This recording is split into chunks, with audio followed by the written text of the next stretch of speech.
in addition to actually just seeing information on the computer, the BIOS actually gives us the ability to change, to configure these particular components of the computer in our BIOS.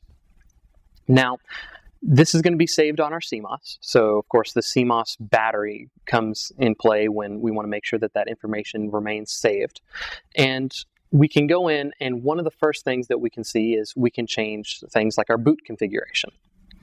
Our boot configuration is essentially the order where we want our computer to start up from. Let's say we have a standard desktop computer. It has a USB port in it, a CD drive, and it's pre-installed with Windows 8. Well, when we turn on our computer, the first thing that it is typically going to start up to, without any other interference from us, is going to be Windows 8. This means the first thing in the boot order is the hard drive. Now, let's say we don't want Windows 8 anymore. We're going to install a Linux variant, and we have a CD for Ubuntu.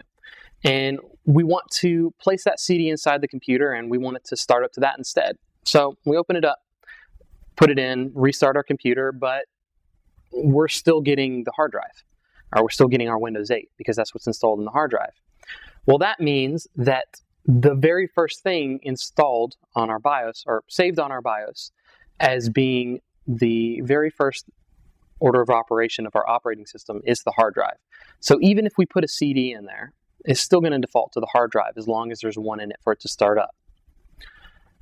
Now, rather than removing the hard drive and trying to insert a CD and trying to get it to boot from there, what we can actually do is we can go into our BIOS and we can change this order however much we want. We can make it hard drive and then CD, or we could switch those around just as easily. USB actually also comes into play, because you can install operating systems on USBs and run them from there. So those can be moved around as we like, and sometimes they may not even be available or currently turned on, such as Pixie booting. Pixie booting is also what's known as network booting. It's when you say you're working as a tech support for a big company and you are trying to turn on a computer and trying to connect it out to the network to re-image it from a server that host imaging files. The way that you're going to do that is by Pixie booting. You're going to turn on that computer, it's going to go out and ask for where the imaging server is, and it's going to receive that information and connect to that server for the operating system. That may be disabled sometimes by default on computers, and we have to go into the BIOS to enable that. And if we want that to be our first option, we would have to, of course, again, switch that all around. So this was just a quick rundown on how we can actually change our boot order through our BIOS. So we've seen how to change our boot order in our BIOS, and we're going to also go through enabling and disabling devices. Now, enabling and disabling devices essentially means the input-output devices that are attached to our computer, maybe our external USB ports, the certain sound cards or disk drives. Those can all be turned on or turned off through our BIOS. Again, it's just going to be a simple starting up the computer, hitting F2, and going through our different BIOS options in order to find where we want to enable or disable those. So our input and output devices we can enable and disable. We can also change our wake on LAN. Well, what does wake on LAN mean?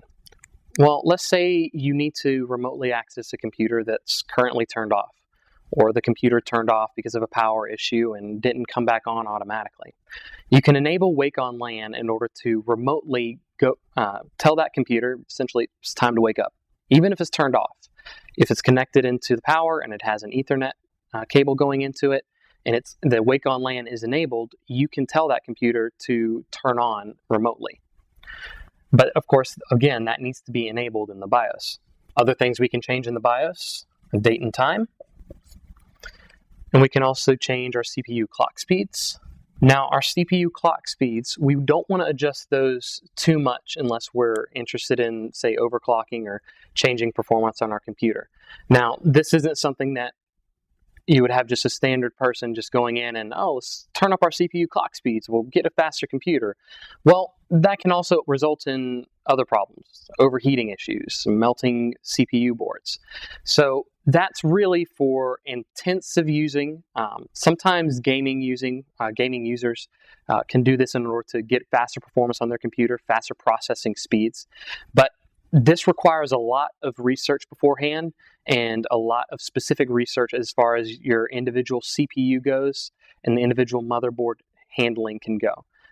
We could clock up our CPU speeds but not have proper ventilation in our computer, not have enough cooling, and it's going to turn off every 2 seconds because it's going to overheat. And also we can adjust virtualization. Now, what I mean by virtualization are there are programs or applications that allow you to host multiple computers inside one computer. VMware, VirtualBox, Hyper-V are all applications which can be used on your computer, and you can have more computers running on your computer. We'll get into the actual specifics of virtualization later, but one thing you need to know now is if you have virtualization support turned off in your BIOS, you may not be able to actually run those virtual boxes inside of your computer. Now, we can't turn that on from our operating system, so we actually need to go inside of our BIOS in order to turn that on.